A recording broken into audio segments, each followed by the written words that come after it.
M डींना heart attack आला. आजूबाजूच्या लोकांनी धावपळ केली. केवळ हार्ट अटॅकचीच काळजी नव्हती, त्याबरोबर वयवर्ष 75 याची टांगती तलवार होती. एम डींना मॉनिटरवर ठेवलं. त्यांच्या हृदयाच्या कंपनलहरी मॉनिटरवर सरकू लागल्या. एम.डी. थोडे सावरले आणि बायकोला म्हणाले, ताईसाहेब, आम्हाला कशाचंच भान नव्हतं. तुम्ही तर भानावर होतात ना. घाबरला असाल हे मान्य करतो, पण कमीत कमी हे महागडं नर्सिंग होम आपल्याला परवडणार नाही हे तुमच्या लक्षात कसं आलं नाही. ताई म्हणाल्या, तुम्ही आता कसलाच विचार करू नका. ताईसाहेब, विचार म्हणजे खोलीत लावलेला दिवा नव्हे. बटन बंद केलं की काम झालं. आणि त्याशिवाय बटन जरी बंद केलं तरी बटनापर्यंत वीज थांबलेलीच असते. विचार म्हणजे वीज. ती ज्याप्रमाणे आयुष्य प्रकाशमान करते त्याप्रमाणे धक्के देते. मला आलेला अटॅक हा तुम्हाला शॉक, तर हॉस्पिटलचं बिल हा आम्हाला बसणारा शॉक. शांत झोपा. इतकं सांगून ताईंनी गॅलरीत जाऊन अश्रूंना वाट करून दिली.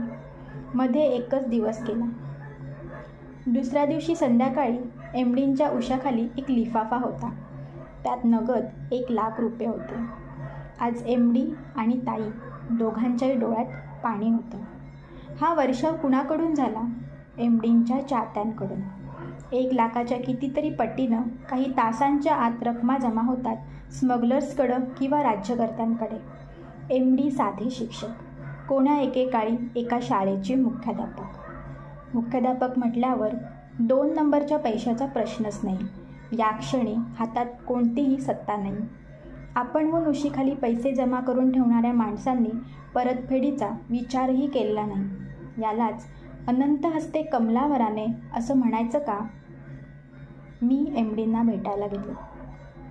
आता ते सेटल झाले होते. घडलेला चमत्कार त्यांनी मला सांगितला. मला तो ऐकूच आला नाही. तृप्त चेहऱ्यानं पलंगावर 3-4 उशांचा आधार घेऊन पडलेल्या एका मानवी चमत्काराकडेच मी पाहत होतो. चराचरातील असंख्य व्यक्तींपैकी एक एम.डी. नावाबरोबर त्यांचा स्वभाव आला. शैलीवृत्ती सगळ्यांचा मिलाफ आला. शरीर यष्टी आली, लकबी आल्या, बोलण्याचा ढंग आला, विचारधारा आली. शिस्त, गैरशिस्त, कडक, सौम्य, तिरसट, अहंकारी, नाकासमोर जाणारा, हे सगळं आलं. त्यानुसार राहणी, पेहराव, इतकंच काय हस्ताक्षरापर्यंत सगळं आलं. आणि हे सगळं रसायन एकदाच घडतं. माणूस अवाक कुठं होतो? क्वचित आत्मपरीक्षण कधी करतो? आपल्याला न जमलेली गोष्ट दुसऱ्यानं केली की आपण स्तंभित होतो. कितीही नाकारलं तरी प्रत्येकजण दुसऱ्या माणसाचं मूल्यमापन करताना त्यासाठी तराजू वापरतो, तो स्वतःचाच. वयाच्या 75व्या वर्षी स्वतःत बदल घडून आणणं हे सर्वथा अशक्य. लहान कुंडीतल्या रोपाला काठ्या दोऱ्या वापरून आधार देता येतो. वटवृक्षाच्या बाबतीत तसा प्रयत्न केला तर तो तुकडा तोडून देईल. वाकायची सवय सुटून कितीतरी वर्ष झालेली. पण एम.डींनी तो बदल लीलया मान्य केला. हे कधी जमतं? शिस्त आणि निग्रह असा गंगा यमुनेचा संगम रक्तात होतो तेव्हा सरस्वती आपोआप प्रकट होते. खरं तर शिस्त आणि निग्रह हे दोन्ही न वाकणारे शब्द. खरं तर शब्द नव्हेतच, या वृत्तीच. पण गंगा यमुनेपेक्षा सरस्वती श्रेष्ठ. सरस्वती तुम्हाला नेहमीच वर्तमान काळात ठेवते. भूतकाळ निसटून गेलेला असतो. भविष्याची ग्वाही नसते. म्हणूनच काय सरस्वतीच्या सहवासात राहणारी माणसं फक्त वर्तमान जाणतात. एम.डींना डिस्चार्ज देताना डॉक्टरांनी सांगितलं, रोज किमान 3-4 किलोमीटर तरी चालण्याचा व्यायाम करायला हवा. त्यानंतर काही दिवसांनी एम.डी. भेटले. मी त्यांच्या घरी गेलो. तेव्हा एम.डी. घरकामात दंग होते. घराचा केर काढत होते. त्यानंतर त्यांनी स्वयंपाकघराचा ओटा पुसला. धुतलेली भांडी फडक्यानं कोरडी करून जागच्या जागी ठेवली. त्याच फडक्याला हात पुसत ते समोर येऊन बसले. इतक्या लवकर उठलात? मी सकाळी उठून 4 किलोमीटर फिरूनही आलो. त्यानंतर माझी ही नेहमीची कामं आत्ता संपवली. गेल्या 2 महिन्यात 3 किलो वजन वाढलं. आत्ता बोला. मी गप्प. काय बोलणार? मी त्यांच्याकडे बघत राहिलो, एखाद्या महान वृक्षाकडे पाहावं तसं. एम.डी. हाही एक वृक्षच. एमडी मला प्रथम कधी भेटले तो दिवस आठवणं अशक्य आहे. आपल्याला कोणी ना कोणी सतत भेटतच असतं. पण जी व्यक्ती आपल्यावर वेगळा ठसा उमटवते, स्वतःच्या आणि त्यांच्या जीवनमूल्यांची तुलना करायला लावते, त्या व्यक्तीची पहिली भेट कधी झाली, त्या तारखेबद्दल नंतर तपशील हवाहवासा वाटतो. त्या व्यक्तीची गुण आचरणामध्ये आणणं शक्य नसतं. कारण तोपर्यंत आपलाही एक छोटासा वृक्ष झालेला असतो. अंगातल्या धमन्यांना स्वतःचं कायमचं वळण लागलेलं असतं. समोरच्या माणसाची कोणती तत्त्वं आपल्याला झेपणार नाहीत याचा त्याच क्षणी अंदाज येतो. त्यापैकी काही उपक्रम आपण प्रारंभ करून सोडून दिलेले असतात. म्हणूनच आपण अर्ध्यावर सोडलेल्या चांगल्या गोष्टी समोरच्या व्यक्तीने आजतागायत पालन केलेल्या आहेत हे जाणवलं म्हणजे फक्त उरते हळहळ. समोरची व्यक्ती आदर्शवत ठरते. पायांशी झुकणं एवढंच हातात राहतं. खरं तर ह्या तऱ्हेनं झुकणं ही शुद्ध पळवाट आहे. मोठेपणा मान्य केला म्हणजे स्वतःच्या आचरणात बदल केला नाही तरी चालतो. त्याचा दाखला आहे. ह्याच कारणाकरता आपल्या देशात पुतळ्यांची संख्या जास्त आहे. एमडींनी मला संस्कार म्हणजे काय हे प्रत्यक्षात दाखवलं. मुळात काही ना काही संस्कार जपणं हे सत्तीचं बाण आहे. त्यानंतर तो संस्कार अनेकांच्या रक्तात रुजवणं हे तर तपच आहे. एमडींकडे आलेले एक गृहस्थ पायांमध्ये चपला सरकवता सरकवता म्हणाले, हरामखोर साल्यांना बडवून काढलं पाहिजे. एमडी म्हणाले, तुम्ही प्रत्यक्ष तसं करा, पण तुमच्या तोंडामध्ये हे साल्या आणि हरामखोर शब्द आहेत ते काढून टाका. ते गृहस्थ म्हणाले, जिभेवर मुरलेले हे शब्द आत्ता ह्या वयात जाणार कसे? एमडी म्हणाले, प्रयत्न आणि सातत्य ह्या दोन गोष्टी जवळ असल्या तर आयुष्यात अशक्य काही नाही. ते गृहस्थ निघून गेले. मी एमडींना विचारलं, रागावलात? शिवी ऐकली रे ऐकली की माझ्या मस्तकात कळ जाते. खरोखरच ह्या गृहस्थांनी आपल्या पुतण्याचं वय न बघता तो वयानं कितीही वाढलेला असला तरीही त्याला ते म्हणतात त्याप्रमाणे फोडून काढावं, अपशब्द टाळावे. मी म्हणालो, साल्या काय किंवा हरामखोर काय, त्याचप्रमाणे चायलासारखा शब्द आता ऐकून ह्या शिव्याच वाटत नाहीत. एमडी उपहासानं म्हणाले, समाज पुष्कळच पुढे गेलाय मान्य. मी समाजाबरोबर बदलू शकत नाही असं हवं तर म्हणा. अपशब्द तो अपशब्दच. माझ्या लहानपणी माझ्या तोंडामध्ये ह्यासारखे शब्द नव्हते असं नाही. मी ते घालवले. कसे? औंधच्या महाराजांनी मला स्काउट लीडर केलं होतं. त्यावेळेला तोंडानं काही अपशब्द केले. तेव्हा कुणी काही बोललं नाही, पण नंतर कानांवर आलं, हा ब्राह्मणाचा मुलगा ना, मग ह्याच्या तोंडी हे असे शब्द? कुठंतरी खोलवर मनापर्यंत ही टीका पोहोचली. स्वतःशी विचार केला. आपल्या संदर्भात आपल्या कानांवर समाजाकडून काहीही वावगं येता कामा नये अशी मनाशी खुणगाठ बांधली. हे तुमचं तुम्हालाच वाटलं? कसं काय हे तुम्हाला मी सांगू शकणार नाही. वाटणं ह्यालाच खरं महत्त्व आहे. स्वतःचं वागणं कसंही असलं तरीही दुसऱ्याला उपदेशाचे डोस पाजत माणसं हिंडत असतात. ज्याच्याशी जीवाभावाची मैत्री आहे असं आपण म्हणतो त्याची पाठ वळल्याबरोबरच त्याची लगेच नालस्ती करणाऱ्यांनी समाज भरलेला आहे. अशी माणसं इतरांना कसं वागावं हे शिकवायला कमी करत नाहीत. म्हणूनच स्वतःमध्ये सुधारणा घडवून आणायची असेल तर आतूनच तो सर उमटला पाहिजे. आपण फुलपाखरू व्हायचं हे सुरवंटानं ठरवलं म्हणजे तो आपणहून स्वतःहून कोश निर्माण करतो. प्रगतीचा रस्ता कोणत्याही दिशेनं जाणारा असो, त्याचं प्रस्थान मनातच हवं. उपदेश लादला जातो तर निश्चय स्वीकारलेला असतो. मी तोंडातले अपशब्द घालवले आणि तेही मित्रांच्याच मदतीनं. माझ्या अवतीभोवती सतत असलेल्या मित्रांना मी सांगून टाकलं, माझ्या तोंडात कोणताही अपशब्द आला म्हणजे मागचा पुढचा विचार न करता मला एक सणसणीत थप्पड मारायची. मित्र म्हणाले, तुझ्यावर हात उघडणं आम्हाला जड जाईल. मग एक हलकीशी चापट मारत जा. मित्रांनी माझं ऐकलं. मग सतत हाच उपक्रम सुरू झाला. मी काय बोलतो ह्याकडं माझ्यापेक्षा त्यांचं लक्ष जास्त राहू लागलं. चापट्यावर चापट्या बसू लागल्या. 1 महिन्याच्या आत माझ्या तोंडातले एकूण एक अपशब्द नाहीसे झाले. त्यानंतर आजतागायत कितीही राग आला तरीसुद्धा गेल्या 35 वर्षात तोंडावाटे एकही शिवी किंवा अपशब्द आलेला नाही. हे सगळं ऐकूनही मी भारावून म्हणालो, आईला ग्रेट आहे. केव्हा तरी अशीच लहर आली, रिकामा वेळ होता. एमडींना भेटायला गेलो. पुन्हा एकदा विषय निघाला, तो संस्कार, चालीरीती ह्यासारखा. एमडी म्हणाले, तुम्हाला संस्कार म्हणजे काय दाखवू? चला माझ्याबरोबर.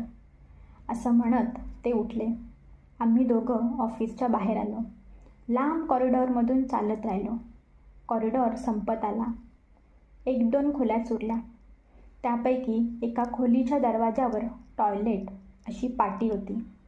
संस्कार म्हणजे काय हे न सांगता समजलं. टॉयलेटच्या जवळ येऊनसुद्धा दुर्गंधी नाही. आज कोणत्याही ST स्टँडवर जा किंवा रेल्वे स्टेशनवर किंवा कोणत्याही सार्वजनिक ठिकाणी जा, 500 फुटांवरून टॉयलेट कुठं असेल ह्याचा वास लागतो. दरवाजा उघडाच होता. एमडींबरोबर मी मुलांसाठी बांधलेल्या मुतारीत गेलो. 4ही भिंतींकडं बोटं फिरवीत एमडी म्हणाले, मुलांची संस्कृती बघायची असेल तर ती मुतारीत कळते. लहान मुलांचाच मोठेपणी समाज तयार होतो.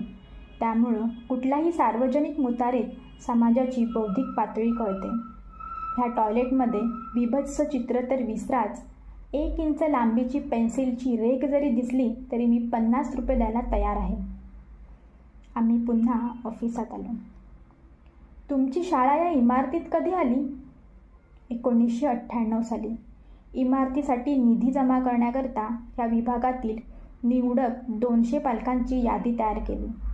प्रत्येकाकडून फक्त 100 रुपये घेतले. 20,000 रुपये उभे राहिले. सरकारी मदत मिळण्याकरता काय काय केलं हे सांगायचं ठरवलं तर त्याचा इतिहास होईल. मला स्वतःला शाळेच्या इमारतीपेक्षा बाहेरच्या कंपाऊंड वॉलचा जास्त अभिमान वाटतो. नवल आहे. ह्याचं कारण आहे, ही भिंत माझ्या विद्यार्थ्यांनी बांधलेली आहे. विद्यार्थ्यांनी? कशी काय? 1 वर्षी समाजकार्याचा एक भाग म्हणून गोरेगावच्या आरे कॉलनीचा एक रस्ता बांधायचं काम आमच्या कॅम्पकडं आलं. शिक्षकांना आणि मुलांना घेऊन मी गोरेगावला गेलो. मी टीमचा प्रमुख होतो. ह्या स्वरूपाची सगळी कामं औंधच्या कॅम्पमध्ये लहानपणी केली असल्यामुळे मला काहीच अवघड नव्हतं. आरे कॉलनीमधला रस्ता करण्यापूर्वी तिथं मोठमोठे बोल्डर्स होते. ते प्रथम हलवणं आवश्यक होतं. बरोबरीच्या शिक्षकांनी ते काम करायला नकार दिला. मी त्यांना सांगितलं, तुम्ही सगळेजणं मेसचा ताबा घ्या. चहा पाणी, जेवणी खाणी ही जबाबदारी तुमची. मी माझ्या विद्यार्थ्यांकडून हे सगळं काम करून घेईन.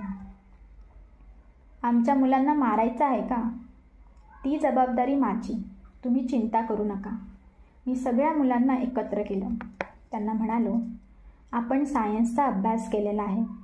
ज्या वेळेला पुलीज म्हणजे कप्प्यांचा शोध लागला तेव्हा आर्किमिडीज म्हणाला होता, मला जर पृथ्वीच्या बाहेर उभं राहायला जागा मिळाली तर मी ही संपूर्ण पृथ्वी उचलून टाकवेन. त्याचप्रमाणे तुम्हाला पहारी वापरून त्याचा लिव्हरसारखा उपयोग करता येतो हे मी दाखवलं आहे. आपण कामाला लागू. मी स्वतः तुमच्याबरोबर आहे. थोडा वेळ थांबून एमडी म्हणाले, वपू, हे तुम्ही करा या वाक्यापेक्षा चला आपण करूया ह्या शब्दात वेगळी ताकद आहे. घरोघरी पालकांनी आपल्या मुलांना ऑर्डर सोडण्यापेक्षा चला आपण सगळे मिळून घर आवरू असं म्हटलं तर मुलं आपणहून म्हणतात. तुम्ही फक्त एके ठिकाणी बसा आणि आम्हाला सांगा. नुसती शब्दातच किती ताकद असते हे अशा वेळेला समजतं. स्वतःला मिळणाऱ्या विश्रांतीपेक्षा घर आवरण्याचे संस्कार मुलांवर आपोआप होतात. कोणती वस्तू कुठं ठेवायची याची जाता जाताना त्यांना माहिती मिळते. त्यांची सौंदर्य दृष्टी वाढते. कालांतराने मुलंच आपल्याला कुठं काय ठेवलेलं चांगलं दिसेल हे सांगायला लागतात. फक्त पाहुणे यायचे असले म्हणजे घर आवरायचं या संकल्पनेपेक्षा योग्य ठिकाणी योग्य वस्तू ठेवणं हे आपल्याच सोयीसाठी आहे हे नकळतपणे मुलांच्या मनावर ठसतं. घरोघरी मुलांच्या नावानं फक्त शंख केला जातो, पण संघभावना निर्माण करण्याचा प्रयत्न कुठंही दिसत नाही. स्वतःचीच मुलं असतानासुद्धा असं घडतं. इथं दुसऱ्या मुलांकडून काम करून घ्यायचं होतं, पण केवळ मी तुमच्याबरोबर आहे ह्या एका वाक्यानंच मी आणि विद्यार्थी ह्यांच्यातला अदृश्य बोल्डर नाहीसा झाला. हेच बोल्डर पहिल्यांदा पाडावे लागतात, पण अनेक माणसांना हे बोल्डर्स दिसतच नाहीत आणि ज्यांना दिसतात त्यांना ते दूर करावेसे वाटत नाहीत. युक्तीपेक्षा सक्तीच्या जोरावर काम करून घेणं हाच हल्लीचा खाक्या झाला आहे. थोडक्यात सांगतो. शिक्षकांच्या मदतीशिवाय विद्यार्थ्यांच्या मदतीनं आरे कॉलनीतला रस्ता पूर्ण झाला. पुढच्या कॅम्पच्या वेळेला मनात विचार आला, आपण दुसऱ्या कोणाची तरी कामं समाजसेवा म्हणून करायची, मग ह्या शक्तीचा उपयोग स्वतःसाठी का करायचा नाही? मी विचारलं, तुमच्या मनात तेव्हा नेमकी कोणती कल्पना होती? शाळेसाठी भिंत बांधणं हीच. इमारत तयार होतीच, पण समोरच सिंधी कॉलनी, काही अंतरावर धारावी. शाळेतसुद्धा बहुसंख्य विद्यार्थी धारावीचेच. सिंधी कॉलनीमधील समाजकंटक शाळेच्या संडास बाथरूममध्ये हातभट्टीचं सामान आणून ठेवायचे. त्यासाठी कंपाऊंड वॉल आवश्यक होती. मग विचार केला, यंदाचा कॅम्प शाळेतच करायचा. मॅनेजमेंटच्या लोकांना पटवलं.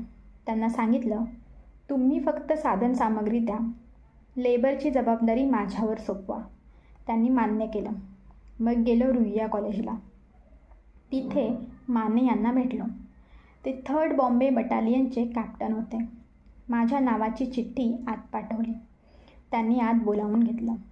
मी त्यांना नमस्कार करीत म्हणालो, मी MD कुलकर्णी, DS हायस्कूलमधून आलो. या MD कुलकर्णी म्हटल्यानंतर बाकी काहीच सांगायला नको, काहीतरी योजना घेऊन आला असाल. यंदा शाळेतच कॅम्प घ्यावा असं म्हणतोय. तुम्हाला जमेल? त्याची 100% हमी देतो. दुसरीकडे जावंसं वाटत नाही का? सर, आमच्या विद्यार्थ्यांनी श्रमदान करायचं ते इतरांसाठी. आमच्या स्वतःच्या संस्थेला मदत कोण करणार? शाळेला भिंत नाही, कॉमन टॉयलेटमध्ये हातभट्टीचं सामान ठेवलं जातं. हे थांबवायचं म्हणजे भिंत हवी. मुलांनाही आपल्या संस्थेसाठी आपण काही करत आहोत याचा हुरूप वाटेल. कॅम्पची शिस्त जशी आहेच तशी सांभाळण्याची जबाबदारी माझी. तुम्ही फक्त तुमची मिलिटरीमधली माणसं द्या, रायफल्स द्या. तुमच्या माणसांचंही मार्गदर्शन आम्हाला लाभेल. मान्यांनी काही वेळ विचार केला आणि संमती दिली. शाळेत परतलो तो अमाप उत्साहानं. नव्या उमेदीनं कामाला लागलो. वाळू, विटा, सिमेंट, फावडी, घमेली वगैरे सामग्री जमवली. SSCच्या 2 तुकड्या होत्या. कामाची विभागणी करून दिली. दोन्ही तुकड्यांमध्ये 50-50 मुलं होती. 10-10 मुलांचा संच तयार केला. कुणालाही सलग 8-8 तास काम पडू नये म्हणून हे संच तयार केले. मार्गदर्शनासाठी फक्त एक गवंडी नेमला. ही 10 मुलं त्यांच्या सूचनेप्रमाणे काम करू लागली. वाळूची घमेली वाहणं, सिमेंट कालवणं, पाया खोदणं, विटा भिजवणं अशी यंत्रासारखी कामं होऊ लागली. मिलिटरीतर्फे माने यांच्या सौजन्यामुळं गार्ड्स मिळाले. त्यांच्या देखरेखीखाली सैन्यातल्या शिस्तीप्रमाणे खंड न पडता काम सुरू होतं.